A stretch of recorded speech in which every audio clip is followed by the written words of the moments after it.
কেমন আছেন বন্ধুরা? আজকে খারকোল পাতা বাটা রান্না করব। তো খারকোল পাতা বাটাটা দেখুন কত তাজা তাজা পাতাগুলো আমার বাড়িতে হয়েছে। ঝট করে পাতাগুলোকে কেটে নিই। মেয়েকে বললাম একটু ভিডিওটা করে দে, তো ও আবার এসে দাঁড়িয়ে গেল ভিডিও করে দিতে।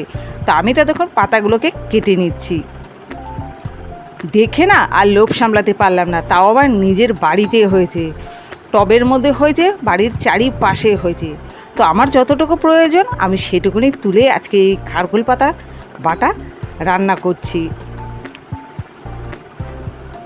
প্রথমেই তো পাতাগুলোকে ভালো করে গরম জলে ধুয়ে সিদ্ধ করে নেব।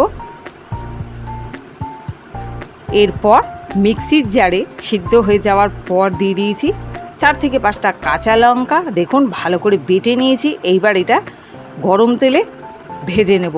কালো জিরে ফোড়ন দিয়ে, শুকনো লঙ্কা রসুন ফোড়ন দিয়ে খারকোল পাতা বাটাটাকে দিয়ে দিলাম। একটু ভালো করে নেড়ে চেড়ে নেব। এর মধ্যে এবার দিয়ে দেব লবণ ও স্বাদ মতো হলুদ।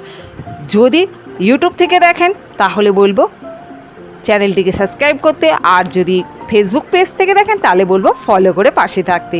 আর কেমন লাগলো খারকোল পাতার রেসিপির বাটা অবশ্যই কমেন্ট করে জানাবেন।